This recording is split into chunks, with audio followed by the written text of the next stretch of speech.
ഇന്ന് നമ്മൾ സംസാരിക്കാൻ പോകുന്നത് മലയാള സിനിമയിൽ അഭിനയം കൊണ്ടും ഭാഷ കൊണ്ടും സംസാര ശൈലി കൊണ്ടുമൊക്കെ തനതായ ഒരു യുണീക്ക് സ്റ്റൈൽ ഡെവലപ്പ് ചെയ്തെടുത്ത ഒരു നടനെ കുറിച്ചാണ്. ആ ഒരു സംസാരം എവിടെ നിന്ന് കേട്ടാലും നമുക്ക് ആ നടന്റെ പേര് ഓർമ്മ വരും. ശ്രീ കുതിരവട്ടം പപ്പു. സ്വാഭാവികമായ കോമഡിയിലൂടെ മലയാള സിനിമയിൽ ചിരിയുടെ പൂക്കാലം വിടർത്തിയ നടനാണ് പപ്പു എന്ന കുതിരവട്ടം പപ്പു. കോഴിക്കോട് ജില്ലയിൽ ഫറോക്കിൽ ജനിച്ച പത്മദലാക്ഷൻ എന്ന ബാലന് ചെറുപ്പത്തിൽ തന്നെ അഭിനിവേശമായിരുന്നു. കണ്ണീരും കിനാവുമായി കഴിഞ്ഞ ബാല്യത്തിൽ തന്നെ നാടകവേദിയിലേക്ക് കടന്നുവന്നു. കുപ്പയിൽ നിന്ന് എന്ന നാടകത്തിലൂടെയാണ് പ്രൊഫഷണൽ നാടകരംഗത്ത് പ്രവേശം. ഇദ്ദേഹത്തിന്റെ അഭിനയം നേരിൽ കണ്ട രാമു കാര്യാട്ട് മൂടുപടം എന്ന ചിത്രത്തിൽ അഭിനയിക്കാൻ അവസരം നൽകി. അതുവരെ പത്മദലാക്ഷൻ എന്നറിയപ്പെട്ട ഈ നടനെ പപ്പുവാക്കി മാറ്റിയത് സാക്ഷാൽ വൈക്കം മുഹമ്മദ് ബഷീറായിരുന്നു. 1100 ചിത്രങ്ങളിൽ അഭിനയിക്കാൻ ഇദ്ദേഹത്തിന് സാധിച്ചു. ഒരു ഹാസ്യതാരവും സ്വഭാവ നടനും ഈ പ്രതിഭയിൽ സമന്വയിച്ചു. അങ്ങാടി, അവളുടെ രാവുകൾ, ആൾക്കൂട്ടത്തിൽ തനിയെ തുടങ്ങിയ ചിത്രങ്ങളിൽ ഇദ്ദേഹം ശ്രദ്ധ നേടി.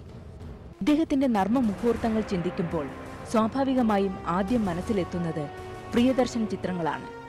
ഇതിൽ വെള്ളാനകളുടെ നാട് എന്ന ചിത്രത്തിലെ താമരശ്ശേരി ചുരം എന്ന രംഗം ഇന്നും ജനഹൃദയങ്ങൾ ആഘോഷിക്കുന്നു. കൂടാതെ വേണുനാഗവള്ളിയുടെ എയ് ഓട്ടോയിലെ രംഗങ്ങളും മണിച്ചിത്രത്താഴ്, തേന്മാവിൻ കൊമ്പത്ത്, ബെങ്കലം, ടി പി ബാലഗോപാലൻ MA, മഴ പെയ്യുന്നു മദ്ദളം കൊട്ടുന്നു, ആര്യൻ, നാടുവാഴികൾ, അദ്വൈതം തുടങ്ങിയ ചിത്രങ്ങളെല്ലാം ഇദ്ദേഹത്തെ നമുക്കേറെ പ്രിയങ്കരനാക്കി. പ്രായാധിക്യം ഈ നടനെ തളർത്തുമ്പോഴും ഇദ്ദേഹം സിനിമയിൽ തുടർന്നു. ദി കിങ്, നരസിംഹം തുടങ്ങിയ ചിത്രങ്ങളിലെല്ലാം ഇദ്ദേഹത്തിന്റെ വേഷം ഏറെ ശ്രദ്ധ നേടി. ഈ നടന വൈഭവത്തെ എളുപ്പം വിലയിരുത്താൻ നമുക്ക് സാധിക്കില്ല. എന്തെന്നാൽ എണ്ണിയാൽ ഒടുങ്ങാത്ത കഥാപാത്രങ്ങളിലൂടെ നമ്മുടെ ഓർമ്മകളിൽ ഇന്നും ഈ നടൻ ജീവിക്കുന്നു. ഇന്ന് ഈ നടനെ കുറിച്ചുള്ള വിശേഷങ്ങൾ നമ്മളോട് സംസാരിക്കാനായി ഉള്ളത് കമൽ സാറും സിബി സാറും ഭാഗ്യ ചേച്ചിയുമാണ്. 3 പേർക്കും സ്വാഗതം. ശ്രീ കുതിരവട്ടം പപ്പു, അദ്ദേഹം one of the best comedians in Malayalam. അദ്ദേഹത്തിൻ്റെ ഏറ്റവും കൂടുതൽ ആ ഒരു പേര് പറയുമ്പോഴേ നമ്മുടെ മനസ്സിലേക്ക് വരുന്നത് ആ ഒരു സംസാര രീതിയാണ്, സംസാരത്തിൻ്റെ ഒരു രീതിയാണ്. ഒരു കുഴഞ്ഞാണെങ്കിലും ഭയങ്കര ഒരു പപ്പു സ്റ്റൈൽ എന്ന് തന്നെ നമുക്ക് പറയാൻ പറ്റും.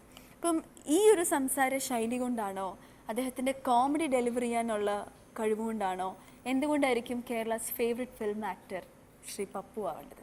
ആദ്യകാലത്ത് എനിക്ക് തോന്നുന്നത് ആ കോഴിക്കോടൻ ശൈലി കൊണ്ട് തന്നെയായിരിക്കും. കോഴിക്കോടൻ ഭാഷ നമ്മൾ അത്രയും മനോഹരമായിട്ട് രസമായ രീതിയിൽ സിനിമയിൽ കേട്ടത് ആദ്യം കുതിരവട്ടം പപ്പുവിലൂടെ തന്നെയാണെന്ന് തോന്നുന്നത്. അതിൻ്റെ ഒരു സത്യസന്ധത, ആ മലബാറുകാരുടെ ആ ഒരു സത്യസന്ധതയൊക്കെ പപ്പുവിൻ്റെ കഥാപാത്രങ്ങളിലൂടെയും അദ്ദേഹത്തിൻ്റെ അഭിനയ രീതിയിലൂടെയും നമ്മൾ ആദ്യകാലത്ത് കണ്ടു. എനിക്ക് തോന്നുന്നത് പപ്പുവേട്ടൻ്റെ അങ്ങനെ ആദ്യം ശ്രദ്ധിക്കപ്പെടുന്നൊരു വേഷം വന്നത് ഭാർഗവ നിലയത്തിലാണെന്ന് തോന്നുന്നു. ഭാർഗവ നിലയത്തിലെ പപ്പു, കുതിരവട്ടം പപ്പു എന്ന് തന്നെയാണ് ക്യാരക്ടറിൻ്റെ പേര്. അങ്ങനെയാണ് അതിൽ വരുന്നത്. അതിൽ ഈ കോഴിക്കോടൻ ഭാഷ സംസാരിച്ചുകൊണ്ടാണ് അദ്ദേഹം കഥാപാത്രത്തെ അവതരിപ്പിച്ചത്. അതിനുശേഷം എനിക്ക് തോന്നുന്നത് പിന്നീട് വന്ന കുറേ സിനിമകൾ അല്ലേ, പ്രത്യേകിച്ചും IV ശശിയുടെയൊക്കെ സിനിമകൾ ആദ്യകാലത്ത് ആ രീതിയിലുള്ള കഥാപാത്രങ്ങളെ അദ്ദേഹം ഒരുപാട് അവതരിപ്പിച്ചു. ഈ നാട്, അങ്ങാടി, കാലത്തൊന്നും അങ്ങനെ ഒരു പ്രാദേശികത്വമുള്ള ഒരു നടൻ ഇല്ലായിരുന്നു തോന്നുന്നു. അച്ചടി ഭാഷ സംസാരിക്കുന്ന എല്ലാ കഥാപാത്രങ്ങളും, എല്ലാ നടന്മാരും ഒരേ രീതിയിൽ അച്ചടി ഭാഷ സംസാരിക്കുന്നു. പപ്പുചേട്ടനാണ് ആദ്യമായിട്ട് ഇങ്ങനെ ഒരു പ്രാദേശിക ഭാഷയുമായിട്ട്. അത് പക്ഷെ പെട്ടെന്ന് ജനങ്ങളുടെ ഇടയിൽ അങ്ങോട്ട് ശ്രദ്ധിക്കപ്പെട്ടു. അവിടെ നിന്നാണ് ശരിക്കും പറയണമെങ്കിൽ അങ്ങനെ തിരിച്ചറിയപ്പെട്ടത്. കാരണം എന്ന് വെച്ചാൽ നമ്മുടെ ചുറ്റുവട്ടത്തുള്ള ഒരു മനുഷ്യൻ എന്നുള്ള രീതിയിൽ ആൾക്കാരെ കാണാൻ തുടങ്ങിയത്. മറ്റേത് നാടകത്തിന്റെ സ്വാധീനം കൊണ്ടും മദ്രാസിലെ സിനിമയുടെ സ്വാധീനം കൊണ്ടും എല്ലാവരും ഒരേ രീതിയിൽ സംസാരിക്കുന്ന ഒരു രീതിയാണ് ഉണ്ടായിരുന്നത്. അപ്പോൾ IV ശശി സാറിന്റെ നിരവധി ചിത്രങ്ങൾ അങ്ങാടി ശ്രദ്ധിക്കപ്പെട്ടത് അങ്ങാടി മുതലാന്ന് തോന്നുന്നു അല്ലെ. ജനങ്ങൾ വല്ലാതെ അങ്ങോട്ട് പാവാട വേണം, മേലാട വേണം എന്നുള്ള പാട്ടൊക്കെ പാടി അഭിനയിച്ചതാണ്. അങ്ങനെയാണ്. പിന്നെ എടുത്തു പറയേണ്ടത് സിബി സാറിന്റെ കാണാക്കിനാവില് വളരെ വളരെ നമുക്ക് ഒരു ബ്രേക്ക് ത്രൂ അല്ല, അദ്ദേഹം വലിയ അഭിനേതാവായി കഴിഞ്ഞ ശേഷം അദ്ദേഹത്തിന്റെ അവസാന കാലഘട്ടങ്ങളിലുള്ള സിനിമയാണ്. പക്ഷെ അത് വളരെ പവർഫുൾ ആയിട്ടുള്ള, നമുക്ക് പെട്ടെന്ന് ദേഷ്യം തോന്നുന്ന ഒരു കഥാപാത്രമാണ്. ഇങ്ങനെ ആഹാരത്തിനോട് കാട്ടുന്ന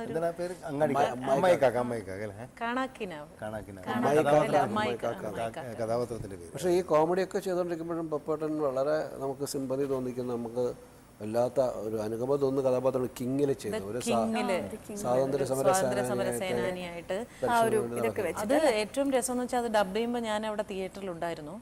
സാധാരണ ഷോർട്ട് സമയത്ത് എനിക്ക് തോന്നുന്നു ഡയറക്ടർ പറഞ്ഞു കൊടുത്തിട്ട് ഇങ്ങനെ വയ്യ, ഒരുപാട് ചുമക്കുകയൊക്കെ വേണം, ചുമക്കുന്നതിൻ്റെ ഇടയിൽ കൂടെ ഡയലോഗ് പറഞ്ഞു.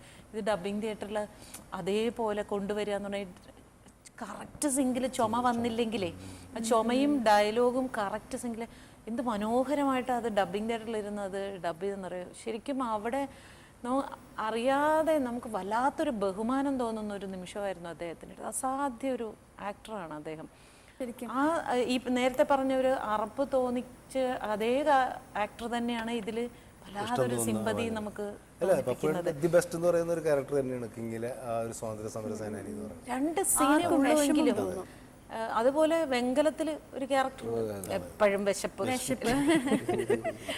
പക്ഷെ ഇദ്ദേഹത്തിന് അവാർഡുകൾ അങ്ങനെ അല്ല, അതിന് കാരണം എന്താ വെച്ച് കഴിഞ്ഞാൽ ഇപ്പോൾ പുള്ളി കൂടുതലും കോമഡി വേഷങ്ങളൊക്കെയാണല്ലോ ചെയ്തിട്ടുള്ളത്. ഒരു സപ്പോർട്ടിങ് ആക്ടർ എന്നുള്ള രീതിയിൽ പോലും അങ്ങനെ നോട്ട് ചെയ്യുന്ന ക്യാരക്ടേഴ്സ് അവാർഡിന് പരിഗണിക്കുന്ന സിനിമകളിൽ വന്നിട്ടില്ല എന്ന് എനിക്ക് തോന്നുന്നു. അതുകൊണ്ടായിരിക്കും അപ്പോട്ടനൊക്കെ ഒരു പിൻബലം എന്ന് പറയുന്നത് ശരിക്കും കോഴിക്കോട് സ്റ്റേജുകൾ തന്നെ കെ ടി മുഹമ്മദിന്റെയും ഒക്കെ നാടകളിൽ നിന്ന് വന്ന ശരിക്കും സ്റ്റേജിൽ തഴക്കം വന്ന ശേഷമാണ് ബാലകൃഷ്ണ നായർ, നെല്ലിക്കോട് ഭാസ്കരൻ അവരുടെയൊക്കെ ഒരു കാലഘട്ടത്തിൽ, തിക്കോടിയൻ്റെ ഒക്കെ ആ ഒരു കാലഘട്ടത്തിൽ ഒരുപാട് ഇപ്പോൾ അടുത്തിടെ മരിച്ച വാസു പ്രദീപ് അദ്ദേഹത്തിൻ്റെയൊക്കെ നാടകങ്ങളിലൂടെയാണ് പപ്പുവേട്ടൻ പ്രദീപ് തിയേറ്റേഴ്സ് അവിടെയൊക്കെയാണ് ശരിക്കും പറഞ്ഞെങ്കിൽ അദ്ദേഹത്തിൻ്റെ തട്ടകം എന്ന് പറയുന്നത് അവിടെ നിന്നാണ്.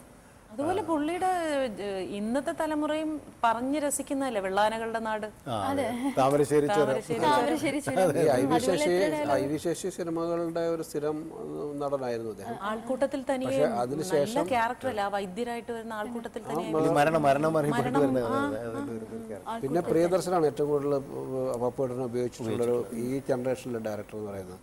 കാരണം പ്രിയൻ സ്ഥിരമായിട്ടും കോമഡി സിനിമകൾ ചെയ്യുന്നത് കൊണ്ട് തന്നെ പപ്പുവേട്ടനെ പോലുള്ള ആക്ടർക്ക് എന്തായാലും അവിടെ പൂച്ചക്കറി മുഖത്തിൽ പറയും. എൻ്റെ ആദ്യത്തെ സിനിമയിൽ പൂച്ചക്കറി മുഖത്തിൽ ഒരു ഭ്രാന്തനായിട്ട്